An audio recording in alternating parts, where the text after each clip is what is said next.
Hey class, so we're back, and for your next project I just wanted to show you how to create a solid background and also to create a vignette and a 4-color gradient. These can just add visual interest and depth to the background of your new project. So let's start by creating a new composition. I'm going to keep all of my composition settings 1920 by 1080. Frame rate the 29.97, and then remember that your background color is just an illusion. It's technically an alpha, and this black color is just for your reference. It's not actually going to show up in your final project. So we need to add a solid background to take care of our actual background. All right, so I'm just going to call this Vignette, and it's super simple to add a background. All you do is go to Layer and New and Solid. And this is just going to create a solid background of any color of your choice. You can make sure that it's make the composition size. You could also make it bigger if you want. For now, I'm going to change this to kind of a bright orange and hit OK. And you can see that it actually names your color for you, which is really nice. Or you could just rename it and call it BG for background.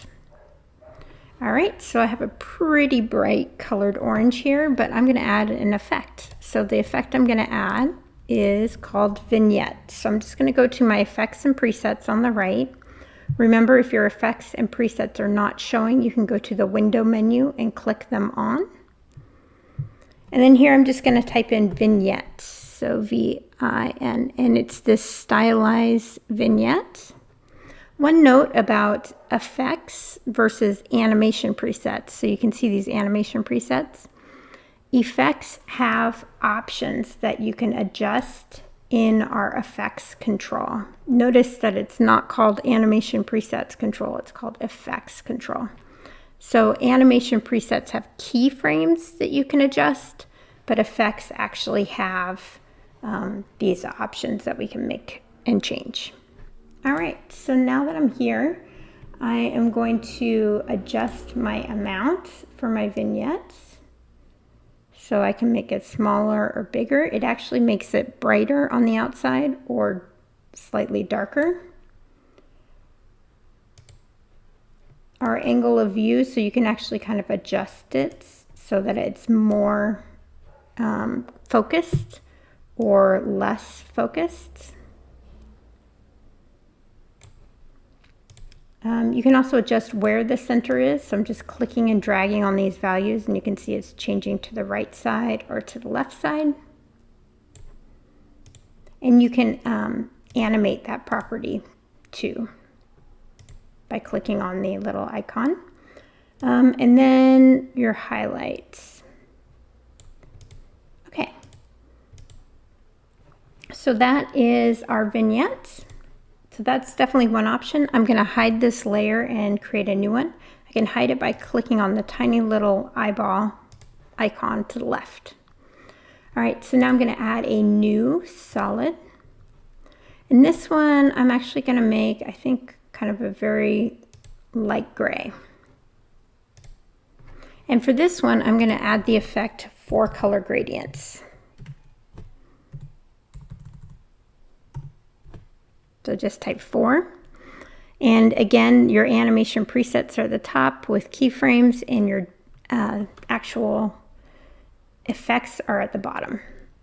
Now what's really cool about this 4-color gradient is that you can blend 4 colors wherever you like. You can animate the color options as well, so these colors can change over time. You can also change the location of these colors and animate that as well. So you could have some really cool swirling effects. I will recommend to you that you don't use super duper crazy saturated colors. We'll talk about color later in the semester. But try and use a color palette and choose colors that are going to go together. That is my biggest piece of advice, is don't go too crazy and scare us out of the water with your color choices, although these are darn bright. You can also reduce your opacity on these colors.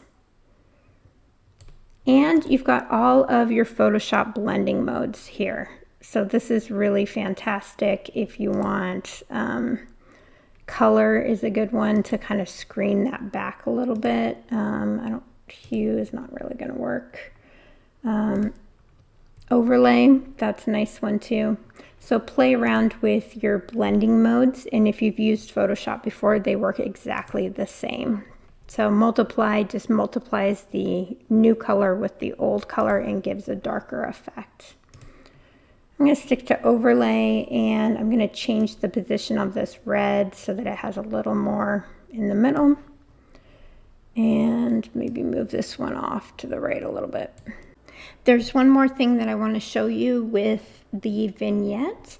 Sometimes it's good to apply these to a new adjustment layer. So what an adjustment layer does is apply the effect to all of the layers in your stack. So you can see here I have this adjustment layer here. And now if I go back to my vignettes, grab that stylized CC vignette and drop it on my adjustment layer, you can see that it's affecting my 4-color gradient layer as well.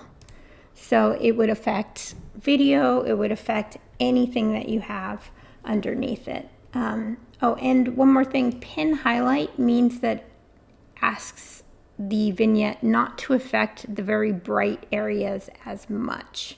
So the dark areas will still be affected, but the light areas will not. But yeah, so that's how you can use an adjustment layer to affect all of your layers, or you can use vignette on a straight background. All right, so that's 4 different ways of adding backgrounds. So 1, you can add a new solid layer and just keep it a solid. 2, you can add the solid but add a vignette to it, like this. 3, you can add 4-color gradients. And then 4, you can add an adjustment layer and apply a vignette to it to affect all layers below. All right, hope that helps, class. Thanks.